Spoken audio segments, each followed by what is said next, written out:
So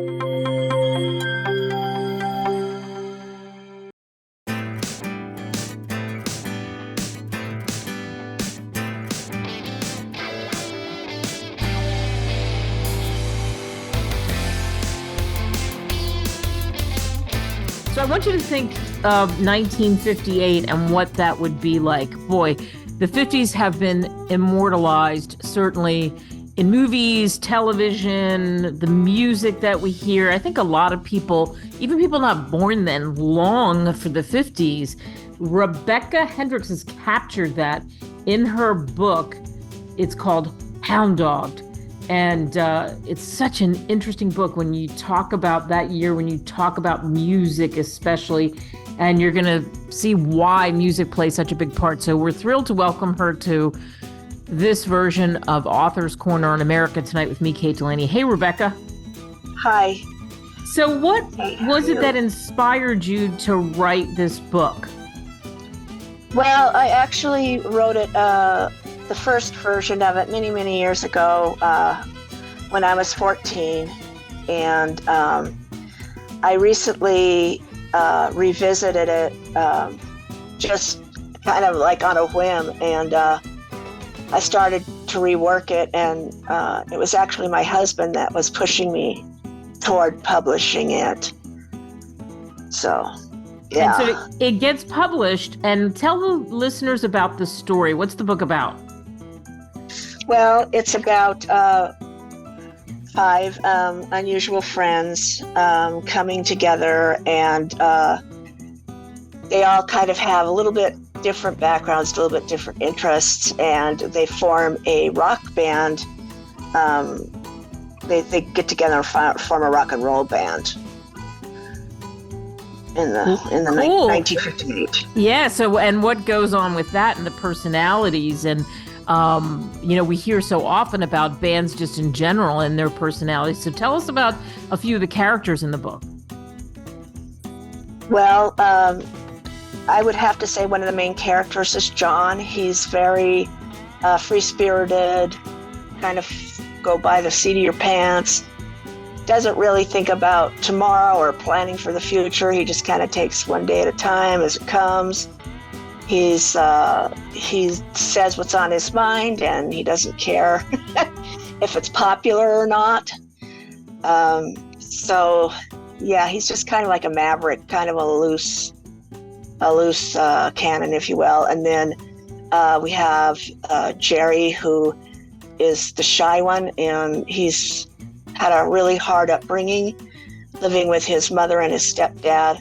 So he kind of has a hard time of things, and he has to spend the night in the park a lot and stuff, or under the porch.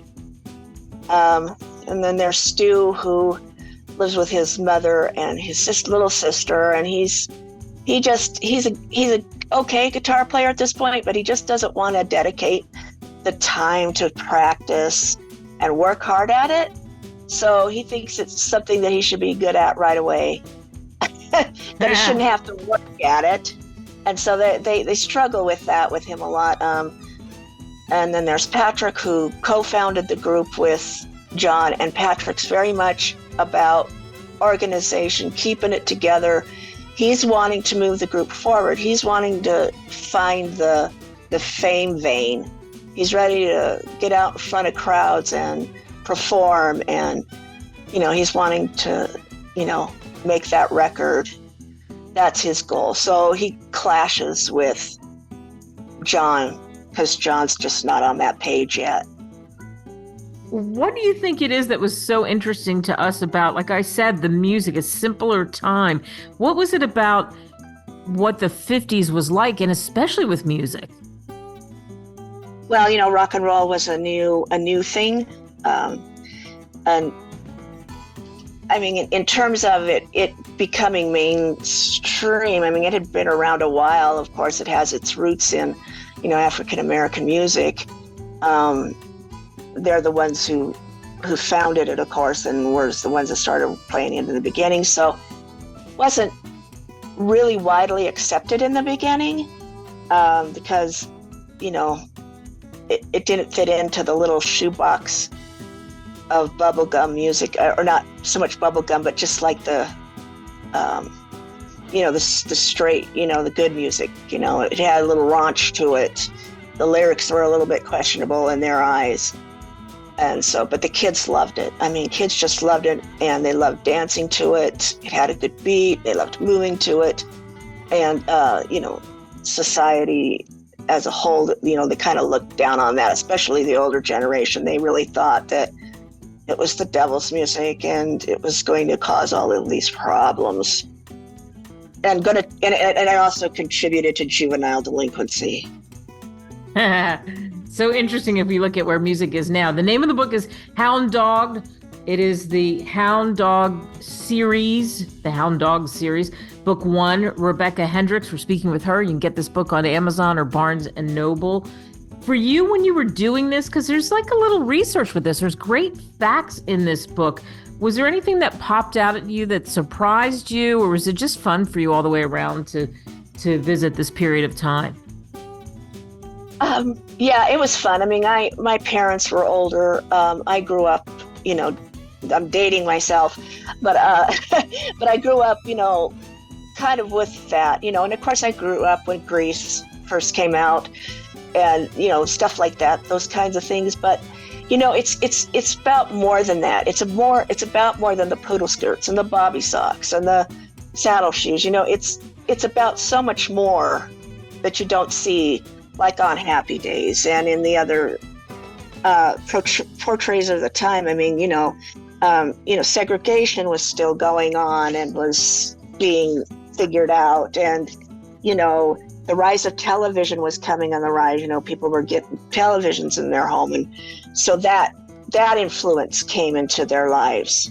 Now you were able to see, like Father Knows Best and shows like that like were showing like the perfect family, and when you didn't kind of fit into that, what's wrong with me? You kind of, and women were very much about, told to stay home. Well, they were supposed to stay home and raise the kids and be the housewife and fit into this little role. And, they eventually started to question that, like, hey, maybe there's more for me in this life. As a matter of fact, when World War II ended, a lot of those women were holding those jobs, and they're like, oh, we've got to really start pushing these women to go back to home so that, these returning vets will have jobs.